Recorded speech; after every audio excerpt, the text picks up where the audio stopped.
गई। इंडिया की small shops hundreds of problem face करते हैं और जब से कोविड-19 आया है तो शॉपकीपर्स की दिक्कतें और भी बढ़ गई हैं, क्योंकि हर दिन मार्जिन्स गिरते जा रहे हैं और बिजनेस चलाने के लिए उन्हें फ्रेंड्स वगैरह से पैसा बोरो करना पड़ रहा है। बैंक्स और लोन शार्क्स उन्हें लोन देते नहीं है क्योंकि उनके पास पेपर्स वगैरह होते नहीं है। वहीं fintech companies like Paytm, phone पे का फोकस सिर्फ पेमेंट्स के ऊपर है। पेमेंट्स को बूस्ट करना है, कस्टमर के ऊपर कोई ध्यान नहीं दे रहा है। फिर इस सिनेरियो को, इस सिचुएशन को Delhi based fintech startup Bharat पे के फाउंडर अशनीर ग्रोवर ने समझा और इसको सॉल्व करने का डिसीजन लिया। भारत पे के एक और फाउंडर शशांक बोलते हैं कि जब वो आईआईटी में थे 2017-2018 में उनको एक ह्यूज प्रॉब्लम दिखती थी जो मर्चेंट और एसएमईज फेस करते हैं कि वो डिजिटली पेमेंट को कैसे एक्सेप्ट करें विदाउट लूजिंग मार्जिन। कोई भी पेमेंट गेटवे और वॉलेट 1.5% कमीशन से कम चार्ज नहीं करता था। उस टाइम यूपीआई का अवेयरनेस काफी कम था। यूपीआई सिस्टम प्रैक्टिकली कुछ भी चार्ज नहीं करता है। तो ये चीजें भी उनके माइंड में स्टक की और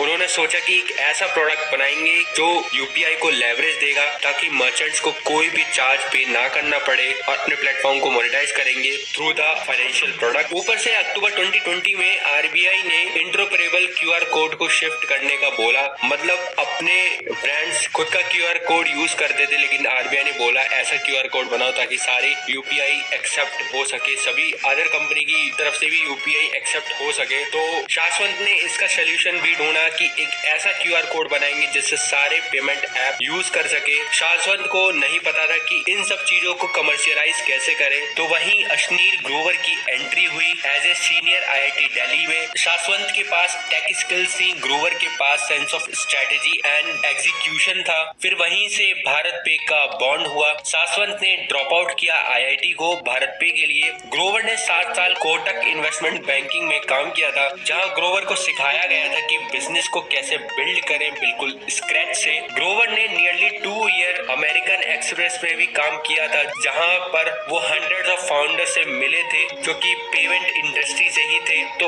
उन्हें काफी नॉलेज हो गई थी इस इंडस्ट्री की। भारत पे 2 इनसाइट से स्टार्ट हुआ था। पहला, मार्जिन कम होता है रिटेल में। दूसरा, शॉपकीपर सर्विस के लिए पे नहीं करेगा, बट उन्हें रियलाइज हो गया था कि लोन का इंटरेस्ट तो पे करेगा। तो बस वहीं से 2018 में भारत पे लॉन्च हुआ। अशनीर ग्रोवर और शाश्वत इसके फाउंडर थे। स्टार्टिंग में मर्चेंट फोकस्ड क्यूआर कोड से उन्होंने स्टार्ट किया। फर्स्ट मंथ में ही उन्हें 1000 मर्चेंट्स मिल गए थे और वो लोग 0 ट्रांजैक्शन फी चार्ज कर रहे थे। मर्चेंट्स 15% की मार्जिन से ऑपरेट करते हैं, तो इतने कम मार्जिन में ट्रांजैक्शन फी देना ऑब्वियसली मर्चेंट के लिए मुश्किल हो जाता है। और यहाँ से भारत पे को अच्छा स्टार्ट मिला। इतना ही नहीं, भारत पे सेम डे में ही उनकी पेमेंट क्रेडिट कर देता था। क्यूआर कोड के बाद उन्होंने लैंडिंग स्पेस में एंट्री मार ली थी। भारत पे ने पीयर टू पीयर एनबीएफसी मतलब नॉन बैंकिंग फाइनेंशियल कंपनी के साथ पार्टनरशिप की ताकि वो लैंडिंग बिजनेस को स्टार्ट कर सके। वो मर्चेंट्स को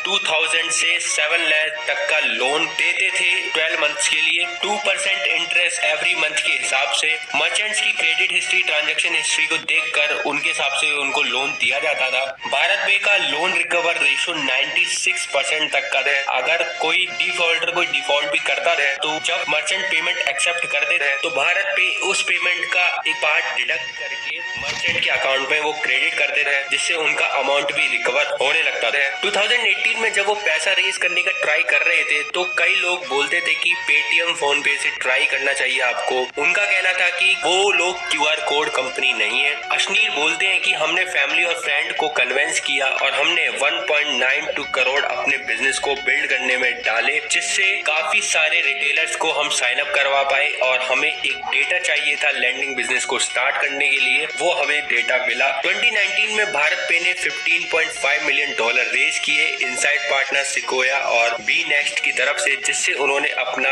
एसएमबी बेस को एक्सपेंड किया और लैंडिंग बिजनेस भी स्टार्ट किया। फिर उन्होंने सीरीज बी राउंड $50 मिलियन और सीरीज सी राउंड $75 मिलियन का रेज किया, जिससे भारत पे ने अपने आप को स्मॉल टाउन्स में ग्रो किया और सलमान खान को ब्रांड एम्बेसडर बनाया। भारत पे ने लिंक बेस्ड पेमेंट पेमेंट को भी इंट्रोड्यूस किया, जिससे बिजनेस ओनर गुड्स को घर पर सेंड करते और कंज्यूमर को पेमेंट लिंक शेयर करते जहां से वो पेमेंट एक्सेप्ट कर सके। तो कई सारे उन्होंने प्रोडक्ट ट्राई किए। पहले भारत पे के $1 मिलियन पर मंथ का कैश बर्न हो जाता था लेंडिंग बिजनेस में, लेकिन ये रेशो धीरे धीरे स्लो डाउन हो रहा है। भारत पे कोलेटरल फ्री लोन्स भी ऑफर करते हैं अप टू 50 लाख, जो कि 7 to 30 डेज के लिए होता है। और जब अपना कोविड-19 पेंडेमिक आया तो डिजिटल ट्रांजैक्शन को काफी पुश मिला, जिससे भारत पे की भी अच्छी खासी ग्रोथ हुई। भारत पे 106 million plus UPI transaction per month करता है और मोर देन 1600 करोड़ वर्थ का लोन डिस्बर्स्ड कर चुके हैं। और ये सब कुछ हुआ है सिर्फ 3 साल के अंदर। भारत पे अब नंबर 3 फिनटेक प्लेयर है इंडिया का। भारत पे का कहना है कि हमारी एबिलिटी है न्यू प्रोडक्ट्स लाने की और उनको स्ट्रांगली एग्जीक्यूट करने की। भारत पे अब तक $680 मिलियन